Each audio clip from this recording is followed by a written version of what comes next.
проблемы. Есть проблема языка, есть проблема финансирования этих исследований. То есть эти проблемы стоят остро. Плодами пользоваться хотим и мы, там нам интересно читать, но опять-таки кто с этим будет работать? Здесь у меня, наверное, вопрос, ваше видение развития этой науки, перспективы, потому что вот тот, по крайней мере, тот ряд исследователей, которые я вижу, вот Марьям Салова, Марьям Миндиева, и вы, это все-таки уже то поколение. Вот из нового поколения, и что дальше? Вот как развивать это направление?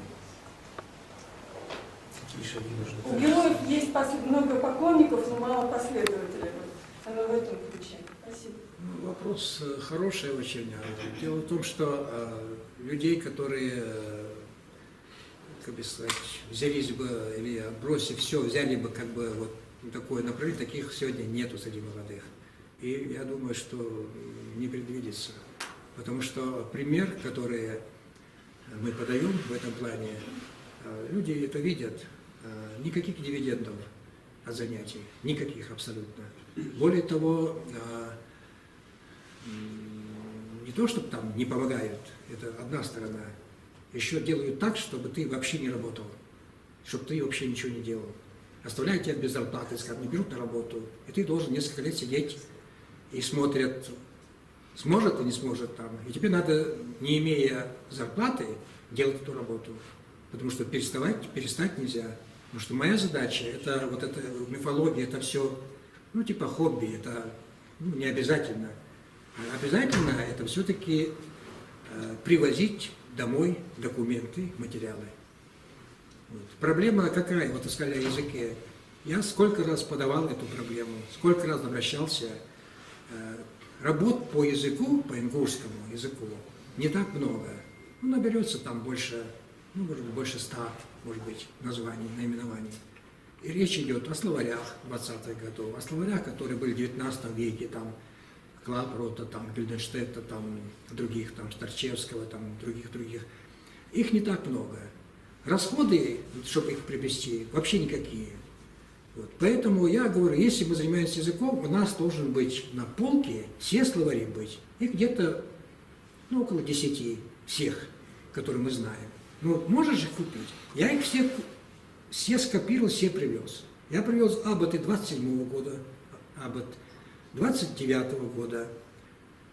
Это Ужахова, это Иналука Мальсагова, это Заурбека Мальсагова, это Аббаты Саутаби, Саутиева, Темиева, Захмата и Цакиева, Мурсала и Дзортова, Умара. Все их привез я в республику в свое время и подарил, дал там тому, другому, третьему. Но, с другой стороны, есть еще ряд других публикаций. Есть публикации на иностранных языках, об ингушском языке. Есть в архиве в Москве, уже лет 15 назад, даже больше, наверное, я выявил ингушский язык, грамматика ингушского языка Яковлева, 1000 листов. Никто до сих пор его не купил, не взял. Вот. Хотя бы даже эту, вот как бы, мы говорим о языке, там, развивать надо, а надо же это приобрести и иметь на полке, просто они должны стоять. Кому надо, посмотрит. Того же Гарипёкина взять надо, других, это самое, авторов. Кто что-то там возьмет, кто-то же там, может быть, не возьмет, но иметь их надо. А там есть порой и такие юморные, смешные вещи есть в этих словарях. Вот, к примеру, 1787 год, словарь, там 300 ингушских слов, 1787 год. И просто на интерес, мне просто интересно было, как русский приехал сюда спрашивать ингуша, не зная ингушского языка. Тут сидит ингуш, не знающий русского языка. И как они друг друга спрашивали. Ну, и по одному слову понятно, что там что-то они недопоняли. А вопрос о чем идет? Вопрос идет пол. Пол имеется в виду, вот, по которому мы вступаем. Он ему задает вопрос, пол, а тот ему ответил, так и записано, Ардакаш. Ардакаш. То есть, он, видимо, не мог понять, что с него спрашивают. Ну, Ардакаш, видимо, ложит там что-то. Смешно же как бы это. Или там он спрашивает, рыба-кит, он рыбу спрашивает, а тот живот. Гек написано, то есть он как бы это имеет в виду. Ну, это просто интересно даже, просто это. Потом в словаре Самциева, 1846 год, там 1800 слов. Это все непроработанные лингвистами вещи, современными нашими сегодняшними лингвистами, не проработано вообще. Поэтому все это надо иметь. Другое дело, что поездки необходимо стимулировать. И не обязательно там должен один человек, много людей должно ездить. Но если даже многие не могут поехать или нельзя, если даже может один поехать, то не надо делать так, чтобы затормозить, чтобы он не поехал. Вот как сейчас у меня, я рассчитался с работы, проработал 9 месяцев только потому, что мои поездки в архив не воспринимались, то есть мне как бы, зачем ты ездишь? Хотя я ездил от сторонних организаций, но привозил документы домой сюда.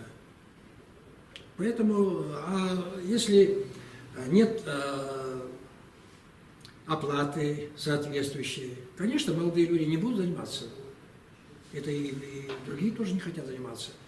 Просто в моем случае просто нельзя останавливаться, потому что, я здесь это не отметил, я вообще, пользуясь случаем, хотел бы вообще поблагодарить, пользуясь тем, что здесь все это выйдет в эфир, поблагодарить вообще народ, ингушский, свой народ, который очень тепло относится ко мне и к моей деятельности, не говоря о чиновниках, те вообще, как говорится, понятия не имеют, потому что понимают необходимость вот этих документов, потому что были привезены не только документы такого научного характера, были привезены многие фотографии, причем фотографии, которые человек не видел своего там отца, допустим, маленький был, или там деда там. Если вы бы видели бы состояние Магомеда Оздоева, Махмад Оздоева, значит, в 99 году ему было 80 лет. 80 лет, и я привез записи Назмов 1910 года, который вспоминает его отец, Белан Мулла. Если вы видели бы через столько лет, это в тот год, когда он родился. И я включил диктофон, он слушал, он сидел в таком состоянии был, а другой рядом сидел, Вахсак Бисолт, у него слезы на глазах были. То есть через столько лет услышать голос своего отца, который умер в 1919 году. Это надо видеть. Видеть надо еще людей, которые не видели своего отца, а увидели фотографию. Таких случаев достаточно много. Поэтому оно имеет и такое прикладное, как бы сказать. Вот я приехал сейчас из Баку, привез 3 фотографии. Сагов быстро нашелся, родственник, 1912 года фотография. Гамботову отдал. Сейчас остается Оздоев. Искать надо, кому отдать. Оздоев много. То есть какая-то семья увидит своего деда. Ну, правда, при этом есть и люди, которые мы не смогли определить, кто есть, кто там. Поэтому надо работать. Поэтому люди при встречах, они ставят проблемы, поиска там тех, других, третьих. Я в свое время поставил проблему, мне люди поставили, поиск участников Великой Отечественной войны, участников, награжденных, там, пропавших без вести. Я поставил эту проблему перед руководителем республики, поставил ее, мне, как бы для меня были выделены средства, 1 000 000 рублей на 6 месяцев работы. Правда, в том миллионе зарплаты не было, просто без зарплаты. Лишь бы там было на дорогу, на гостиницу и так далее. В конечном счете попала Миннац, и мне эти деньги не выдали. Сказали, если выдадим, будешь иметь суточные 100 рублей. 6 месяцев работы в Москве, 100 рублей суточные. Это 3 раза метро проехать, а там надо же еще на что. Поэтому данный проект отпал. А сколько людей, если вы видели бы людей, которые со слезами хотят найти, просят, ну, к счастью, несколько человек были найдены, я имею в виду в моей практике. А сколько еще предстоит? А если мы не поедем, мы не найдем. Отправить не могут. Без вести пропавших очень много людей. И все, несмотря на то, что время прошло, люди хотят их найти, ищут их. Я нашел там одного своего, так сказать, родственника,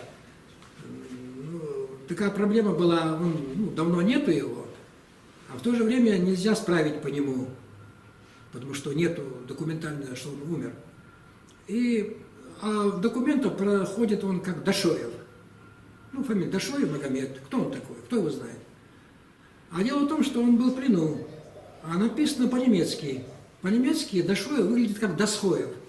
Просто немецкая 3 буквы, и все. И мы вычислили его сразу. И люди сделали все там по нему, как должно быть. То есть это же простые вопросы, это не глубокая история, это просто то, что мы должны делать. Вот.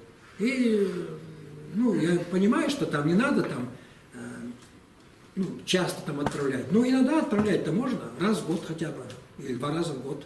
Всего лишь командировку на месяц. Дал ему при этом деньги на билет, на гостиницу и суточные. И вот эти вопросы, они не решаются. А если решаются, то где-нибудь так вот. А надо... Это не то, что там один должен решать. Надо было группу сделать, 2, 3, 5 человек. Я предлагал много раз. Я не считаю себя там крупным исследователем, но у меня 40 с лишним лет работы, стаж, опыта в этой работе. Просто отправить со мною просто на пару, со мной в командировку какого-нибудь парня, молодой, который учится там, или аспирант, или там кто. Просто, чтобы он со мной побыл эти 2-3 недели. Посмотрит просто, что к чему. И он за 2 недели выучит то, что я там целый год или там несколько лет учил в свое время. Потому что это практика, это быстро учится, когда ты рядом находишься. Это тоже не делается. Я это высказываю, потому что меня тоже болит за это. Потому что я не успеваю. Конечно, я привожу в республику много информации, особенно по неизвестной информации. Много привожу, достаточно много. Но это только часть того, что там есть. Я все не охватываю, я не достаю все. Но меня это беспокоит. Ведь не бахта же, это я от души говорю, потому что это вопросы наболело, и их надо решать. Я смотрю,